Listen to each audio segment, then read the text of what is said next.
સૌથી પહેલા તો આપને એક્ઝેક્ટ ઘટના શું બની એ આપને હું જણાવવા માંગીશ.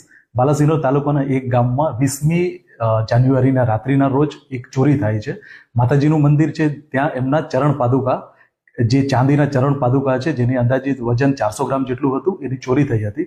બીજા દિવસે પૂજારીને આ ચરણ પાદુકા ના દેખાતા એમણે ગામના આગેવાનો છે એમને ભેગા કરીને એમણે તપાસ કરી કે એક્ઝેક્ટલી ચોરી કઈ રીતે થઈ છે. હવે આ જે મંદિર હતું એમનો જે મેન ગેટ હતો એ ગેટનો દરવાજો લોક હતું એ તૂટ્યું ન હતું. અંદર જે સેકન્ડ ગેટ હતો એ સેકન્ડ ગેટનો લોક ખુલ્યું હતું અને આ લોક ટેબલ પર મૂકવામાં આવ્યું હતું. અને જે ચરણ પાદુકા કાચના બોક્સમાં હતા, આ કાચનું બોક્સ તૂટ્યું હતું અને ચરણ પાદુકા ગુમ થઈ હતી. હવે જે આ મંદિરની ચાવીઓ છે એ માત્ર 2 વ્યક્તિઓ જોડે રહેતી હતી, એક પૂજારી જોડે અને બીજા એક સફાઈ કર્મચારી જોડે. આજે સફાઈ કર્મચારી બેન છે એ છેલ્લા 1-1.5 મહિનાથી બીમાર હતા, તો એમની જગ્યા પર આજે સફાઈનું કામ છે એમના દીકરા અને દીકરી દ્વારા કરવામાં આવતું હતું. હવે જે આ કાયદામાં સંઘર્ષમાં આવેલું બાળક છે એના પર શંકાના બીજ ક્યાં રોપાયા? તો આ જે દિવસે ચોરી થઈ હતી એ દિવસે સવારે આ જે કાયદામાં સંઘર્ષમાં આવેલું બાળક છે એણે સફાઈ કરી હતી. એને જ્યારે ગામના આગેવાનો દ્વારા બોલાવવામાં આવ્યું અને પૂછપરછ કરવામાં આવી તો એમણે જણાવ્યું કે હા, આજે મેં કચરા પોતું કર્યું હતું, પરંતુ ગામના આગેવાનોએ જ્યારે પોતું જોયું તો એ પોતું ભીનું નહોતું. તો એ સમયે ગામના આગેવાનોને લાગ્યું કે કદાચ બની શકે કે આ કૃત્ય આ કિશોર દ્વારા કરવામાં આવ્યું હશે.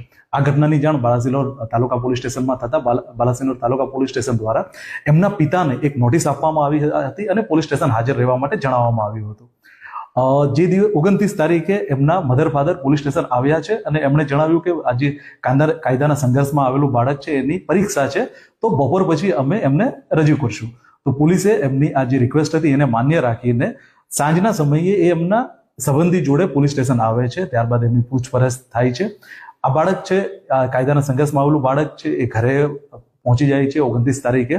30મી તારીખના રોજ બાલાસિનોર CSCમાં દાખલ થઈ જાય છે, જેમાં આ કાયદાના સંઘર્ષમાં આવેલું બાળક દ્વારા એવો આક્ષેપ કરવામાં આવે છે કે મને PI અને એમના 2 કર્મચારીઓ દ્વારા પટ્ટાથી માર મારવામાં આવ્યો. મેડિકલ રિપોર્ટ આપણને હાથમાં મળી ગયો છે. એમાં એ ક્લિયરલી મેન્શન કરવામાં આવ્યું છે કે કોઈ પણ પ્રકારની બાહ્ય ઈજા નોંધવામાં દેખાતી નહીં. હવે જો આ પ્રકારની કોઈ ઘટના બની હતી તો એમના દ્વારા DYSP અથવા તો SP સરનો સંપર્ક કરવામાં આવ્યો હોત તો આપણે તરત એના સામે એક્શન લઈ શક્યા હોત.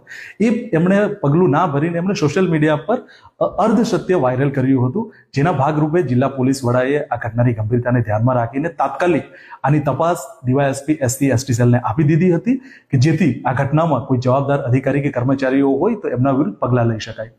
30મી તારીખના સાંજે બાયડના ધારાસભ્ય શ્રી ધવલસિંહ ઝાલાનાઓ તેમજ બાલાસિનોરના ધારાસભ્ય શ્રી માનસિંહભાઈ ચૌહાણનાઓ આવા કાયદાના સંઘર્ષમાં આવેલું બાળક છે એના ઘરની મુલાકાત લે છે. ત્યાંથી એમણે વિવિધ અધિકારીઓનો કોલ કર્યા હતા અને ત્યારબાદ મારા દ્વારા પર્સનલી એમની હાજરીમાં બાળકની મુલાકાત લેવામાં આવી. કાયદાના સંઘર્ષમાં આવેલું બાળક જોડે મેં એક્ઝેક્ટલી શું ઘટના બની છે એની પૂરેપૂરી ડિટેલ લીધી અને ત્યાર પછી એમના ફાધર દ્વારા એમની એક અરજી તાત્કાલિક લેવામાં આવી અને પછી તપાસ કરવામાં આવી. આપના માધ્યમથી હું એ પણ લોકોને જણાવવા માંગીશ કે સોશિયલ મીડિયા પર વાયરલ થયેલ અર્ધસત્યને લઈને આપ આપનો ઓપિનિયન ના બનાવી લો. આ એ જ જિલ્લો છે કે જેમાં જો પોલીસની બેદરકારી આવી છે તો જેની જિલ્લા ટ્રાન્સફર પર થઈ છે. સાથોસાથ જો પોલીસની ગુનાહિત પ્રવૃત્તિમાં સંડોવણી આવી છે તો એમના સામે FIR પણ થઈ છે. તો પોલીસની એ ફરજ છે કે કોઈ પણ કોગ્નિઝેબલ ગુનો બને તો તાત્કાલિક FIR દાખલ કરવી. પરંતુ આ એક તપાસ ચાલુ હતી અને આ જે બાળક હતું એ કાયદાના સંઘર્ષમાં આવેલું બાળક હતું અને ચોરીના આરોપમાં એ શકમન તરીકે ઉભરી આવ્યું હતું અને એના ભાગરૂપે એની તપાસ થઈ હતી. પોલીસ સ્ટેશન જ્યારે બાળકને બોલાવવામાં આવ્યો તો એ સમયના પોલીસ સ્ટેશનમાં CCTV ફૂટેજ તેમજ એ સમયે હાજર તમામ અધિકારી, કર્મચારી, અન્ય વ્યક્તિઓ તેમજ મેડિકલ રિપોર્ટ, આ તમામ બાબતો છે એના ધ્યાનમાં લઈને DYSP SC/ST સેલ દ્વારા તપાસ કરવામાં આવી રહી છે. અત્યારે તપાસના અંતે જો એવું કોઈ ફલિત થશે કે પોલીસે ઇન્ટ્રોગેશન સમયે બળ પ્રયોગ કર્યો હતો તો ડેફિનેટલી જે અધિકારી કર્મચારીઓ છે એમના વિરુદ્ધ પગલાં લેવામાં આવશે. સર, કાયદો શું કરે? PI રજા પર ગયા છે. આજે તપાસ છે એમના પર પણ આક્ષેપ થયા છે તો તપાસમાં એમનું કોઈ ઇન્ટરફિયરન્સ ના રહે, ક્યાં તો બીજા કોઈ એલિગેશન ના થાય એટલા માટે રજા પર છે.